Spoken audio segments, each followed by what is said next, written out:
All right, good morning, everybody. Hope everybody's having a great. I am Perry White. Welcome to On the Yard Network. Glad to have you guys with us. Of course, my man Zach McKinnell is going to join me in just a minute as we get things rocking and rolling. Reach the end of the regular season here in SEC conference play. Now we're headed to the SEC conference tournament.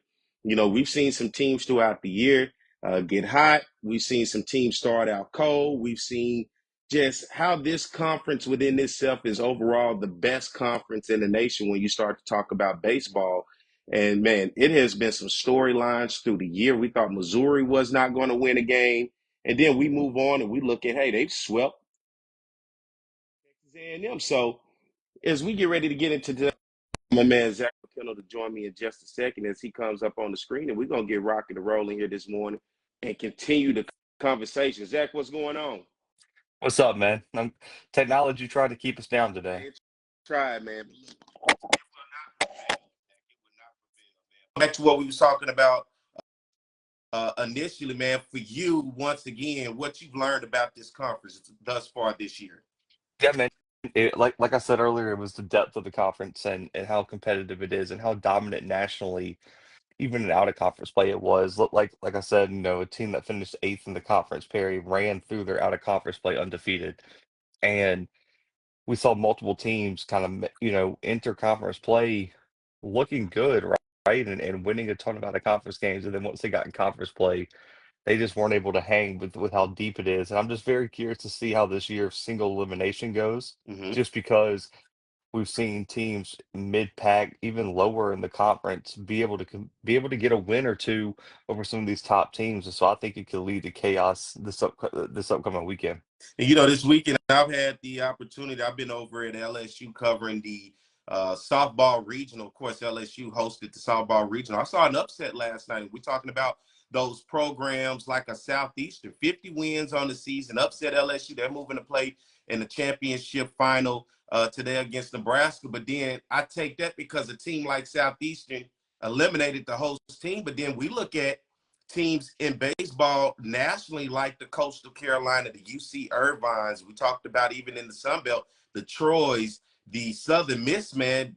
Some of these teams that we don't hear about as much in these big conferences have an opportunity once we get out of the conference tournaments to make some noise when we started talking about regionals and super regionals. Completely agree. And some of them are going to be hosts too, so they'll get that home field advantage as well. So be very interested to see if any of those teams can hang. Because I mean, man, Perry, it's one thing to be really good and successful in the regular season. The postseason play, it just goes to a different level, and you got to be on every single game. Because once you get in that loser bracket, you can come back, right? But it's a tough road once you lose that first game. So I'll be curious to see if any of those teams can get hot at the right time and make a real run. But let's jump right into it. Of course, everybody wrapped up the regular season yesterday, so we had games starting on Thursday. And the first game on Thursday, we had Texas A&M, a team who's been hot and cold preseason number one. We've talked about them a lot on this show. It seems like, they're the Sour Patch Kid. One minute they're good, the next minute they're sour. And this weekend they had number 10 Georgia going on the road, and Georgia in game one was able to get the victory 10-6 over the Aggies of Texas A&M. The Bulldogs in game one got it done off of 12 hits, 0 errors on the other side for the Aggies of Texas A&M. 9 hits, 0 errors as Georgia went up 1-0 in that game. And then we go to game two. How about the Aggies in this one? Texas A&M getting it done 6-0 in game two. The Aggies got it done off of 7 hits, 0 errors for Georgia in this one. No runs, but they were to get 3 hits and 0 errors in this one. And then we get to game three. Georgia closes out and wins this series against Texas A&M. 7-5 the final score for the Bulldogs in this one. 11 hits, 0 errors. And for the Aggies of Texas A&M, Blue, 8 hits, 0 errors. How about Georgia closing it out in fashion, doing what they needed to do, and that's win this last series of the regular season. Yeah, big win for Georgia.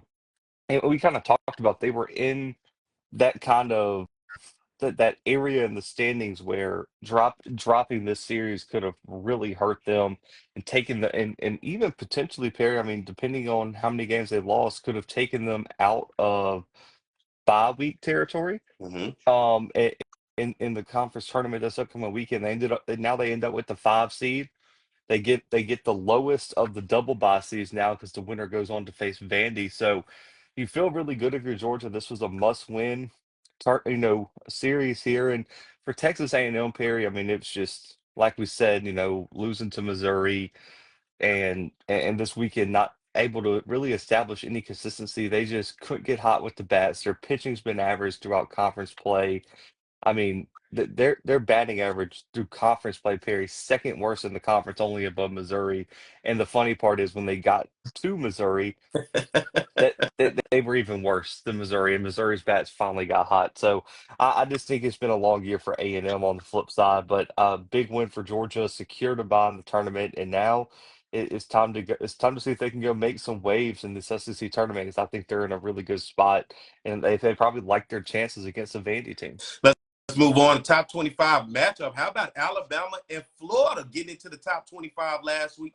Florida started conference play off really bad, and we questioned what had happened to this Florida team. But then here they go. They got hot, and they started winning games. And right now, in a top 25 matchup over in Gainesville, Florida won game one. 7-6 was the final score, and this one over the Crimson Tide. The Gators got it done in game one off of 9 hits and 2 errors on the other side for the Crimson Tide. 6 hits and 2 errors for them. Gators go up 1-0. Then we go over to game two. Here's the Crimson Tide. Alabama comes back and ties this thing up. 9-6 the final score for the Crimson Tide in this one. They got it done off of 6 hits and 0 errors. The Gators in this one able to get 10 hits and 3 errors in this one, which was costly. 9-6. And now we go to the final game. And how about the Florida Gators getting it done and closing it out the regular season with a series victory over top 25 Alabama? The Gators get it done 9-3. The Gators in this one, 12 hits, 4 errors on the other side for the Crimson Tide, 6 hits and 2 errors. Don't look now, but Florida's on fire. Huge win for the Gators here. Um, I'll say this though, this one was disappointing for Alabama. It ruined their chances to at least get a single bye in the SEC tournament, which is huge for them, right? And you feel okay, right? You get Missouri in the first game. You probably feel good about your chances to get out of the first round now. But God, Perry, you look ahead. Now you got to go through Tennessee, who interconference play undefeated. Then you got to go through Texas if you win that game. So they set themselves up for one of the hardest stretches in the SEC tournament. And Alabama's just been that team that, Perry, there was a time when we were talking about could they potentially push into that top five of the SEC, right? They were right there. They were rolling, winning some games. And it all kind of seemed to take a turn during that Auburn series where they let it get away and they were just never able to recover. They did win 40 games this year. Huge season for them. They came into the season with not a whole ton of hype, Perry. So I wouldn't say the season was a disappointment, but this was a series that I feel like Alabama fans, the team felt like they needed and they let slip away. We're talking about Florida on fire. Let's talk about another team that's on fire right now. Mississippi State taking on Missouri this weekend. Mississippi State in game one. You would have thought this was the fall and it was a football score. 25-7 was the final score in game one as the Bulldogs were able to get it done off of 23 hits. 23 hits in game one, 1 error. And for the Tigers of Missouri, 9 hits, 1 error. Mississippi State goes up 1-0. Then we go to game two. How about Mississippi State and Missouri in this one? 13-3, another football score in this one, the final. Mississippi State, 13 hits, 0 errors for Missouri, and the Tigers, 5 hits, 1 error. 2-0 Mississippi State. Can they get the complete sweep to end the regular season? And they do. 12-1 was the final score in game three. The Bulldogs get it done off of 11 hits, 1 error for Missouri, 4 hits, 1 error. 12-1 final score in this one. Mississippi State, just like Florida, is another team to watch out for right now. Their bats got so hot through conference play. Perry, they rank second in the SEC right now, just in terms of conference play and batting average, only trailing Arkansas. They rank second in home runs, and them and Arkansas are the only teams like that are over, if I'm not mistaken, over 60 home runs and just in conference play. So they've been balling in terms of the bats. The problem has been consistency with the pitching staff. And you can see, man, when they get a huge jump from the offense, it takes the pressure off their pitching staff, and they're able to win some of these series. They've won 5 straight now going into the tournament, and they get Texas A&M round one. And this could be a big one for Mississippi State. Missouri, man, it's just Missouri. I think Texas A&M let them off the hook and let them get, a handful of conference wins, man. But this season was just tough for Missouri, and I think it was an eye opener for them on what they're going to have to do to really compete in this conference year in and year out in baseball. Another game over the weekend, a big series. Kentucky taking on Vanderbilt. Vanderbilt, number 9 in the country, coming into this matchup. Vanderbilt gets it done in game one. 8-7 was the final score. The Commodores in this one, 10 hits, 2 errors for the Wildcats of Kentucky. 8 hits and 2 errors as well. Then we go to game two. Vanderbilt gets it done, goes up 2-0 in the series. Is the final score 9-8. Vanderbilt over the Wildcats of Kentucky. The Commodores, 14 hits in game two, 0 errors for the Wildcats in game two. 16 hits and 1 error. And then we go to game three. Can Kentucky at least not get swept? They do not. Vanderbilt gets the clean sweep over Kentucky. 5-3 was the final score. The Commodores in this one, 5 hits, 1 error. And for the Wildcats, 5 hits, 1 error as well. Vanderbilt, another team, gets a clean sweep this weekend. They're rolling right now, man. 5 straight wins now as well. They get a top 4 seed in the SEC tournament at double bye, which could have went the other way, right? They're only 1 game ahead of Georgia, and only 2 games ahead of Auburn. So this was a big one, man, for Vandy, and they did what they should, right? Like it's not any disrespect to Kentucky, but Perry, we've talked about how inconsistent they've been. That they're really not a team that's going to compete for much in the SEC or in the postseason. They needed to make a statement. They did. Their pitching's been so good through conference play, Perry. 11 saves in conference play, 4.7 ERA as a staff. That's third best in the SEC. They've done a good job of they've just been a good job of keeping runs off the board. And even though their hitting's been middle of the pack, when your pitching staff is third best in the conference throughout conference play, you see the results like this. It'll be very interesting to see if Vandy can keep this momentum into the SEC tournament. And why do I keep believing in Kentucky? I do not know. But I found out this weekend. Let it go, Blue. I had to let it go. We move on. Number 1, LSU on the road, taking on their former head coach, Paul Mainieri, and the South Carolina Gamecocks. And in game one, a shocker. 6-5 was the final score as the Gamecocks were able to steal them one against LSU in this one. The Gamecocks offer 8 hits and 1 error in this one. LSU, 11 hits and 0 errors as the Gamecocks go up 1-0 in the series. Then we get to game two. LSU gets back on track. 8-1 was the final score in this one against South Carolina in game two. Ties the series up 1-1. The Tigers in this one got it done off of 10 hits and 0 errors. On the other side for South Carolina, 5 hits and 0 errors. And now we go to game three. Who wins it? Can LSU close it out and win the series? They do. 7-3 as LSU gets it done over their former head baseball coach, Paul Mainieri, and South Carolina. The Tigers in this one off of 12 hits and 0 errors. The Gamecocks, 6 hits and 2 errors. LSU got, game one was a little shaky, but they got back on track, did what they need to do, and close out a series against a team like South Carolina. You do have to wonder if you're LSU, that game one was so big, right? Like you still get the double bye, but now instead of being tied with Arkansas, where if I'm not mistaken, they had the tiebreaker, right? Because they won that series with Arkansas earlier this year.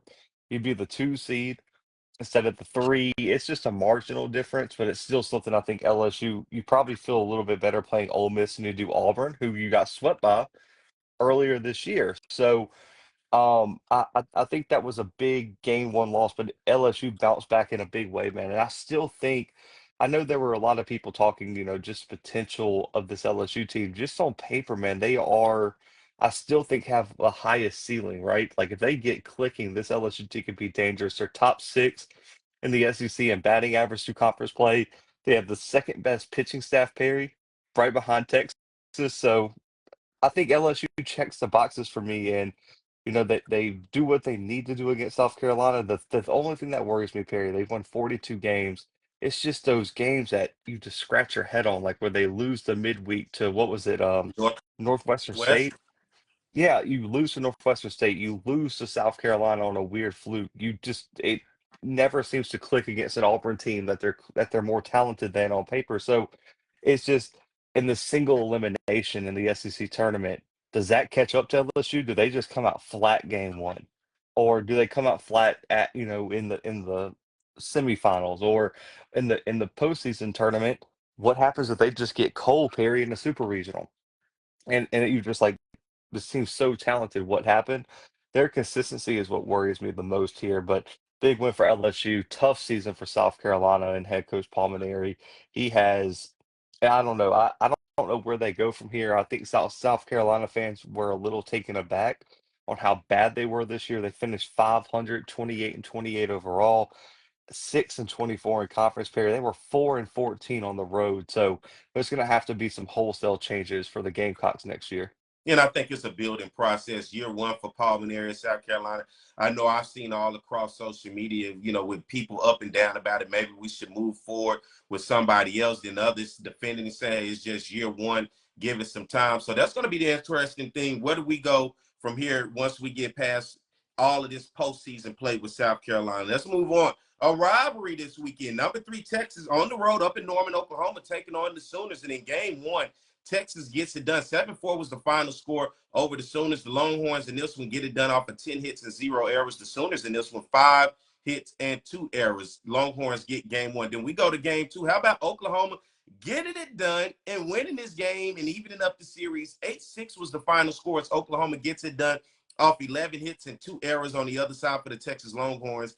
10 hits and 2 errors. We got a tied series. No better way than to have a rivalry weekend for these two teams come down to a game 3, and the Longhorns show why they're one of the better teams in the nation. They get it done 9-1 over their rival, the Oklahoma Sooners. The Longhorns in this one got it done off of 8 hits, 0 errors for the Sooners, 2 hits, 3 errors. And as we noticed coming into this series, the Sooners are out of the top 25, but nonetheless, they made it a series. Texas was able to close it out over their rival. Yeah, a huge, huge win for Texas, man. They secured, I believe they secured it last week, SEC regular season champs. And man, that's huge for the Longhorns, man. 22 and 8 in conference, year one in the conference, 42 and 11 overall. That I mean, Perry, we talk about how hard it is to win on the road. 11-5 on the road this year for the Longhorns, man. They were able to get it done. By far the best pitching staff in the conference throughout conference play, man. 15 saves. They had a 3.8 ERA.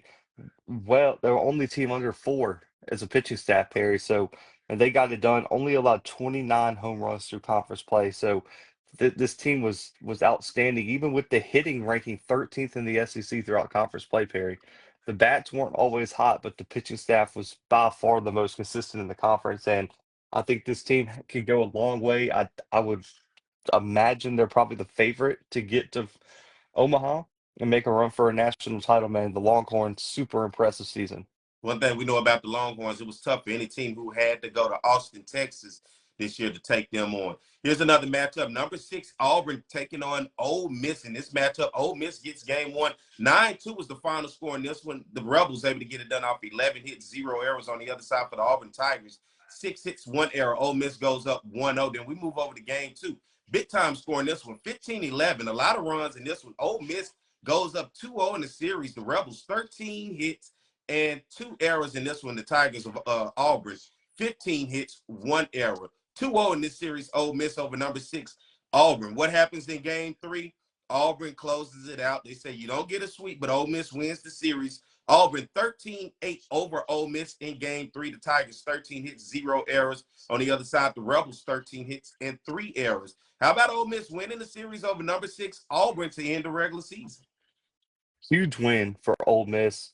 A little bit of a disappointment for Auburn. The pitching staff kind of let them down. And Perry, it's funny, we talked about it last week. We talked about Georgia early in the season, right, where the bats weren't necessarily super hot and the pitching just lets them down. And Auburn's pitching, man, 12th in the SEC through conference play. They didn't look great this weekend, but they finished now 3rd in terms of hitting in the conference throughout conference play. So it was just Auburn. They were putting up runs, Perry, right? It was just the pitching staff. Ole Miss was just dominating at the plate. So Auburn's got to figure that out, man. When Auburn puts it all together, they're a team that can absolutely make a run to Omaha. But it just seems like you either get really good hitting from Auburn or really good pitching. You never can kind of put it both together week in and week out. But a massive win for Ole Miss. Auburn didn't get swept, which is great because they secure now a bye week in the conference tournament as the number 6 seed. And you feel pretty good about your matchups here. You feel good about who you could face coming out of the first round. And you get LSU potentially on Thursday, who you swept earlier this year. So Auburn's sitting in a good spot. They just got to put it together fully, but a really, really good season for the Tigers, who Perry last year really struggled in conference play and had a down year. There were some talks about potentially moving off of Butch Jones or Butch as head coach. Butch Thompson, well, I think he secured his job. He secured his job this year, Perry, and the Tigers have a chance to make another run to We Omaha.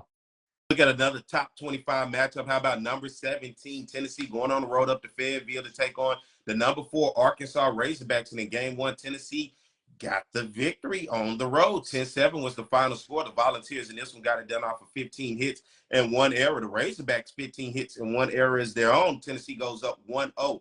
Arkansas shakes back, though, in game two to tie the series. 8-6 was the final score in game two. The Razorbacks got it done off of 13 hits, 0 errors for the Volunteers in game two.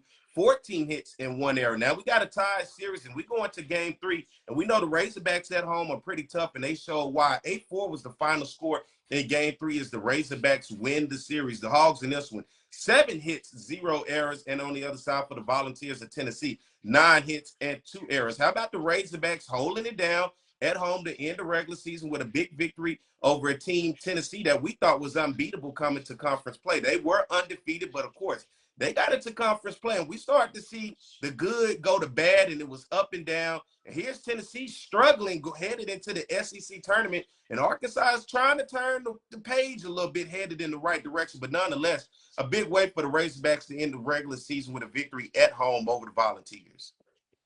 You know, the Razorback fans, I know how skeptical they are, right? And that they feel like at any moment it could fall apart, Perry. But you got to be feeling pretty good if you're the Razorbacks right now. They're playing really good baseball. Led the SEC in batting throughout conference play. The only team batting over 300 right now. And so you feel really good about the bats. Can you get something going with the pitching staff though? I don't know that's. I think they've shown flashes of being one of the top 3 pitching staffs in the SEC, and other times, man, it just falls apart a little bit. So with a little bit of inconsistency, they 20-10 in conference, man. I look back though, they let some series slip by, Perry, throughout the year where they really could have came out of the regular season as SEC regular season champs. I'll be very curious to see how they perform in the postseason, but this might be the year, Perry, and we've talked about it. It's all setting up that this team should be able to make a run to Omaha, and we'll see what happens when we get there because you never know. We can predict who gets to Omaha. You never know what happens once you get on that field up there. Arkansas should make that run, but I'll understand just due to the history, the Arkansas fans are going to be a little bit cautious here, Perry, but they have a lot to celebrate this year. There was a really good year for the All Razorbacks. right, let's head to the SEC tournament. The brackets are out. We're done with the regular season, Blue. Here we are headed into the SEC tournament. The build up since we started has led us all the way to here. And let's talk about the seeding. You talked about it earlier as we went through some of those games. How about the Longhorns of Texas? They get the number 1 seed. Then we look at Arkansas. Arkansas gets the number 2 seed. The Tigers of LSU with the number 3 seed. And Vanderbilt has found themselves with the number 4 seed. Then we go to number 5 seed. How about, listen, I'm surprised at the Georgia Bulldogs. They've been up and down, but they found a way to get that 5th seed. Then you go to the 6th seed, the Auburn Tigers, the 7th seed, Ole Miss Rebels, and then the 8th seed, Tennessee. All of those teams 1 through 8 will have a bye week, and then we'll go through the rest of the teams. Number 9 seed, Alabama. Then we go to the number 10 seed, Florida, who's hot right now. The number 11 seed, Mississippi State. Number 12 seed, Oklahoma. Number 13 seed, Kentucky. And then we go to number 14 seed, Texas A&M. And then got the 15 seed, South Carolina, and 16 seed, Missouri. Now, we look at the tournament. We know it's single game elimination. And we look at Tuesday, the first matchup we're going to have number 9, Alabama versus number 16, Missouri. Then we're going to move over to number 12, Oklahoma versus number 13 seed, Kentucky. Number 10 seed, Florida taking on number 15 seed, South Carolina, and number 11 seed, Mississippi State taking on number 14 seed, Texas A&M. Let's start with that Alabama 9 seed versus 16 seed, Missouri. Bama big. No, there's nothing. I mean, I ain't got nothing to say. I think Bama walks through the Tigers on this one. Then we look at number 12 seed, Oklahoma taking on number 13 seed, Kentucky in this one. An interesting matchup, right? Especially with Kentucky being so inconsistent. But I think the Sooners get it done, man. I think the Sooners are playing much better baseball right now. And Kentucky's on what I think a 3-game losing streak right now as well. They've been trending in the wrong direction the past few weeks. I like the Sooners here. Looking at number 10, Florida, number 10 seed Florida taking on number 15, South Carolina. Mm. I think I like the Gators here, man. The Gators have been hot. Pulmonary and the Gamecocks have struggled the past few weeks. Give me the Gators here. And then number 11 seed Mississippi State taking on number 14 seed Texas A&M. I like that matchup, actually. Really, really like this matchup, and both these teams could give Auburn some trouble in the second round. But I'm going to go with the Bulldogs here, Perry. I think Texas A&M, since that Missouri series, man, have just been so. I can't put a lot of faith in them, so I'm going to go with the Bulldogs here.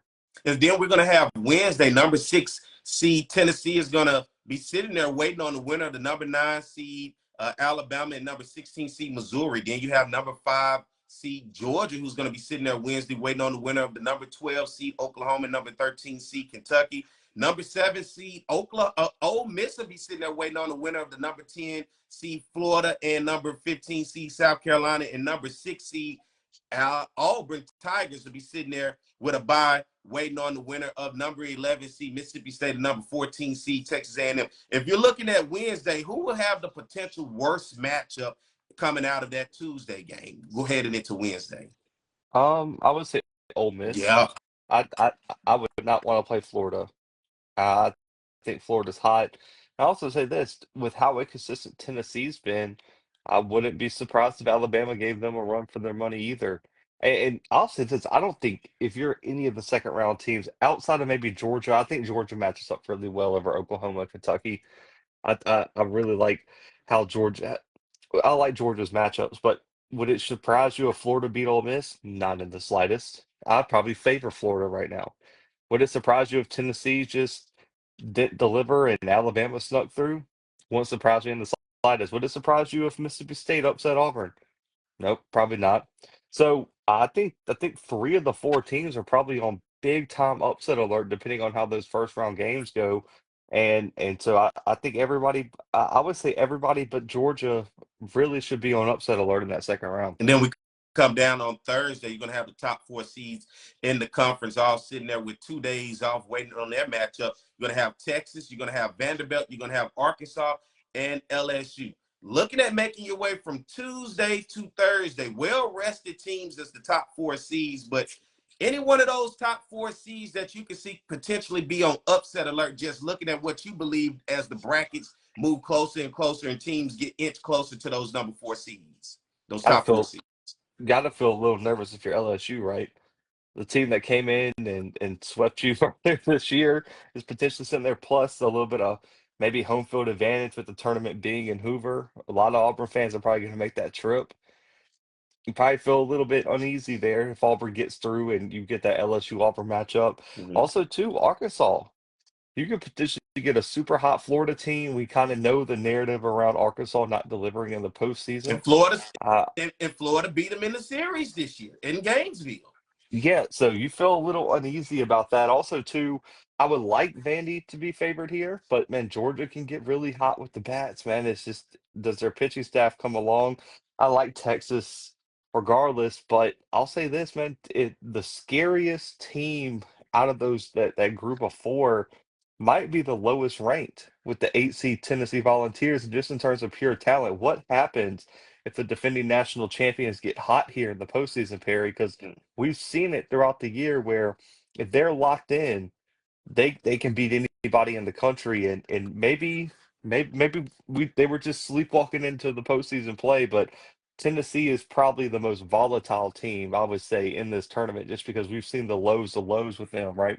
Players getting ejected, coaches getting ejected, players trash talking. They're the most polarizing team in the conference, but man, if they get hot, they can cause a lot of problems for a lot of teams. It's single game elimination this year in the SEC tournament. So that means it's anybody's game if they show up on point, ready to win that day. Looking at this, let's look at underdogs, right? The craziest scenario that can happen of making it to a championship and maybe winning it. Looking at these brackets and looking at the seeding, who is your biggest underdog with the best opportunity to make it all the way to Saturday and maybe even Sunday for the championship game for you? I like Florida, man. Again, they're just hot right now, and we'll see if they can put it together right because it's one thing to get hot for one game or or something like that, but can you get hot for four potentially? Maybe, right? And you got to walk through Ole Miss, Arkansas, potentially Auburn, LSU, Mississippi State, someone like that. Then you got to go and beat a Texas, a Vandy, a Tennessee, a Georgia, someone like that. But I would say Florida is a team I'm looking at very, very closely. They're top 15 in the RPI right now, playing really good baseball. Another one, Alabama's a little sneaky, right? Alabama actually ranks eighth in RPI right now, Perry. Top 25 team. I know they just lost this past weekend series, but that's an Alabama team that is battle tested. That if they get hot at the right time, and I mean, because really and truly, would it surprise you if they beat Missouri? No. No. Would it surprise you if they beat a Tennessee team that's been reeling? No. So they really only got to get hot for potentially one, two, three, 2 to 3 games there. If they knock off Texas, man, watch out for the Crimson Tide at the top end of that bracket. Let me ask you this. Looking at this, what is going to be the toughest thing for these teams, especially those Tuesday teams that have to play 1, 2, 3, 4, 5 games straight? But for any of these teams in this conference tournament, what is going to be the toughest thing you think for these teams to just try to win day in and day out? I think it's the pitching, right? Mm-hmm. Because the pitching rotations are going to be on such different, I would say, levels, right? Like, so if you're one of the underdogs in the first round, can you afford not to play your best pitcher? And if you do, that means he's not available Wednesday. Essentially not available Thursday, right? So how do you structure your pitching staff and pitching rotation to set yourself up where you have a better chance of winning on Wednesday, Thursday, Saturday, or Sunday? So I'd be very curious. That's why the double bye, in my opinion, was so important because it's a lot. You pretty much, Perry, if you get the double bye, you set it up like a normal series, right? Mm-hmm. It's a 3-game series for Texas, Vandy, Arkansas, LSU.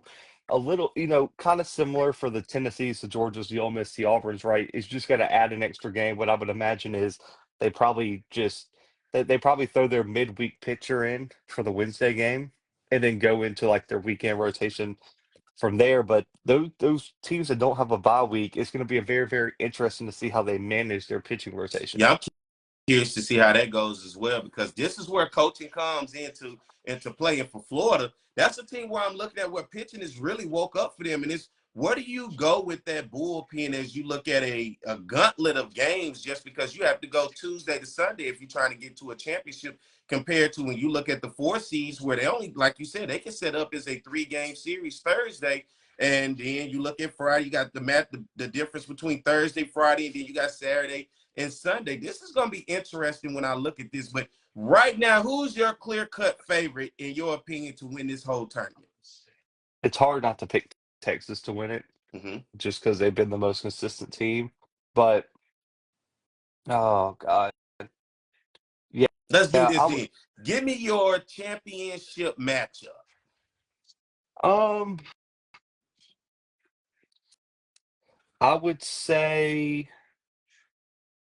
Texas and LSU right now. Ooh, that's a hell of a matchup, because we look back at it. Texas got the series victory back in Austin, Texas over LSU early in conference play. That'd be a hell of a rematch for them. And I'm sure LSU would have upset and revenge on their mind looking at Texas. And then considering Texas' first year in the conference and how they've had a lot of success, that'd be a hell of a matchup. Yeah, that and just imagine if LSU could pull that off, man. How much momentum that would give the Tigers going into postseason play. But I'm telling you, man, that Vandy team just it keeps sticking out as a potential team that could cause some issues. I think in the wacky world, and I say wacky is not so wacky because it'll still be between top 4 seeds for me. I think that could potentially be a Vanderbilt versus Arkansas matchup for the conference championship in this tournament. Yeah, I can see it. Listen, Arkansas fans would love to would love to see it. And then you look at Vanderbilt, as you say right now. If you look at all the teams, would you say Vanderbilt, although they're the number 4 seed in this tournament, that they are the hottest team in this entire conference headed into the tournament? Say that again? My bad, dude. We're breaking up on my Would end. you see, looking at Vanderbilt, they're the number 4 seed. Would you say coming into this one that they are the hottest team coming into the conference tournament? Um, yeah.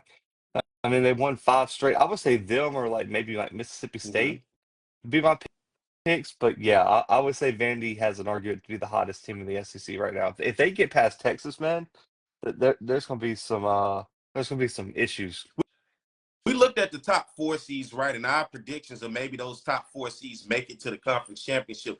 But when you look at any seed lower than that, what's the possibility for you looking at a matchup of some of those lower seeds for a conference championship? Who do you think, if there was a world aside from the top 4 seeds, that a conference championship would look like in this tournament?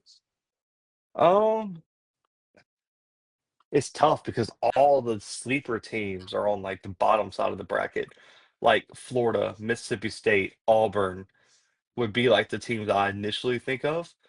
So I mean, it wouldn't surprise me if you could see like a Tennessee Auburn matchup because I think those are two of the scarier teams in that second half, or even like a Tennessee Florida matchup or Mississippi State matchup, right? Like one of those could be. But if I had to put like money on it, I think Tennessee would have to be like the lower seed to come out of the top half if we can't pick top 4 seeds. And then the bottom, I would say maybe Mississippi State, right? Mississippi State is playing really, really well right now. As they get past Auburn, it's going to be interesting to see how LSU responds to the Bulldogs putting some pressure on them. I'm looking at this like you just said, the lower seeds. I like a matchup between number 8 Tennessee and number 10 Florida for a conference championship. Both those things, because as you said, Tennessee can wake up at any given time, and if they can get it together within those few days and put something special together, the same way with Florida. But then you're going to have Florida and Mississippi State right there, as you say, those sleeper teams on the bottom end of the bracket, and then Kentucky is out of it for me. Oklahoma is out of it for me. Missouri is out of it for me. I just think Alabama, if they were probably in that bottom half of the bracket, maybe a chance, but Alabama just going to have a tough road, possible Tennessee. And then you're looking at Texas and Vanderbilt. That's just a tough road in that top bracket, I think, for a lower seed to try to get out of there. And that lower seed for me would be Alabama if there was one to get past any of those teams ahead of them. Yeah, looking at it, I still think Florida has the easiest path, Mm-hmm. just because I actually would favor them over Ole Miss right now. I think they'll beat Palm and South Carolina. The question, like it really starts when they see Arkansas, right? Because if they get past Arkansas, I really do like their chances to stay hot against, Auburn or LSU or Mississippi State coming out of the lower part of the bracket. It's going to be so tough to go from Tuesday to Sunday without having a slip up, without getting cold for a game, which is what makes the single elimination so interesting, right? Like which team can like because you can get hot for 2, 3 games. But Perry, you get to Saturday and that luck runs out, that heat runs out, and then we're going to get one of these games where someone gets beat by 10 runs.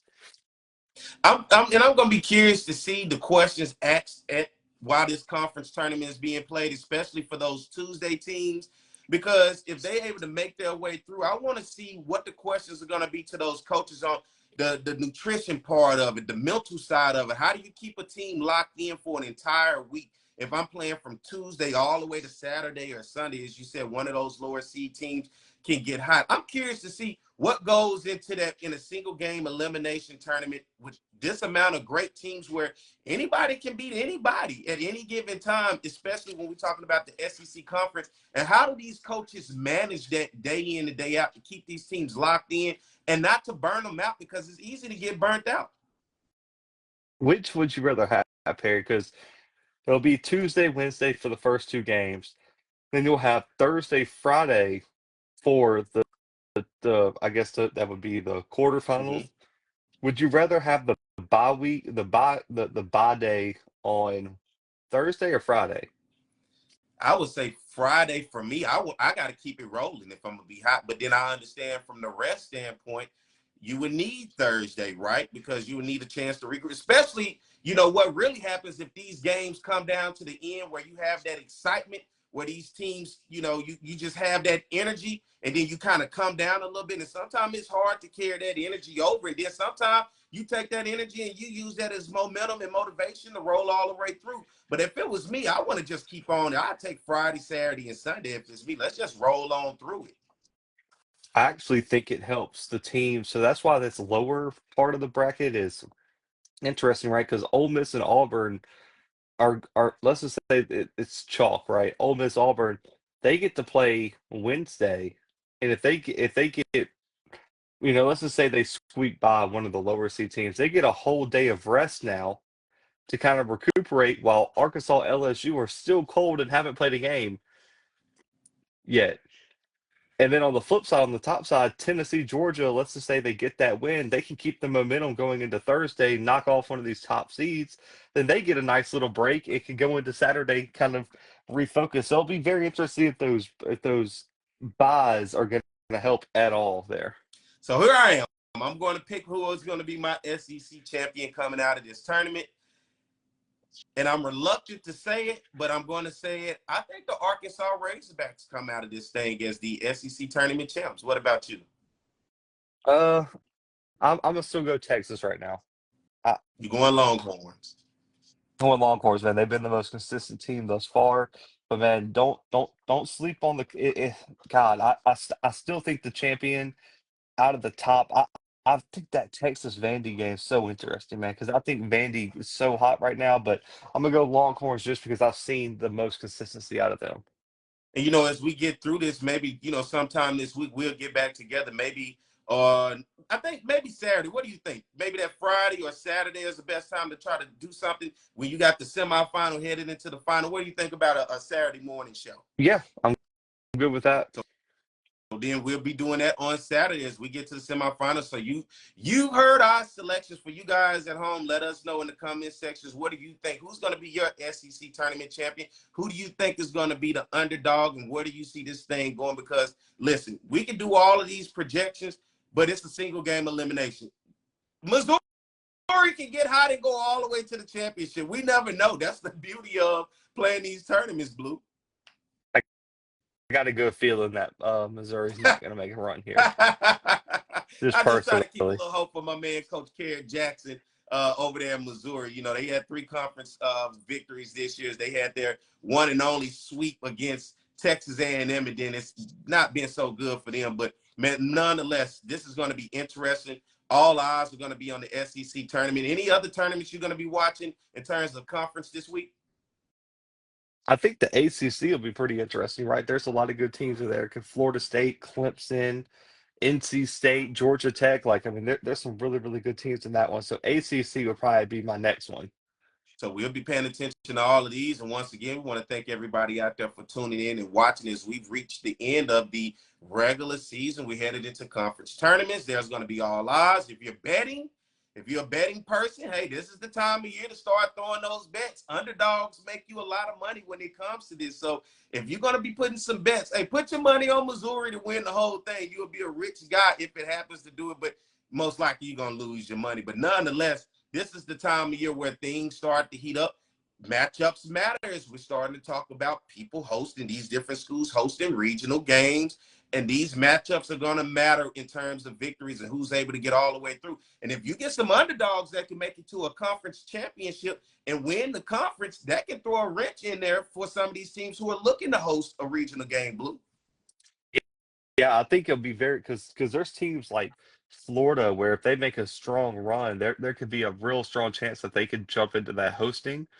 I can see that, but I also think for some of these smaller teams, right, like you mentioned earlier, the Southern Miss, the UC Irvine, stuff like that, like they have to win their tournament because if they don't, then I think it probably opens the door for a bigger brand to take that hosting spot from them. So there's a lot on the line this upcoming week. Well, once again, man, I want to appreciate everybody out there for tuning in and rocking with us throughout the year.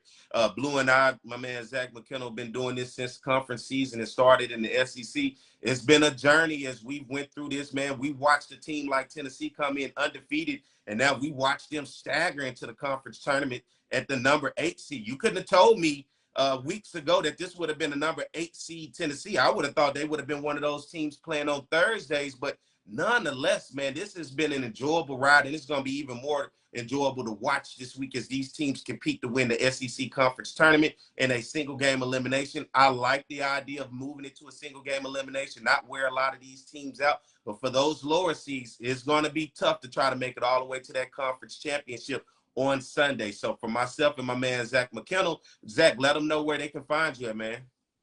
Yeah, the Blue Bloods on all podcast streaming platforms and YouTube.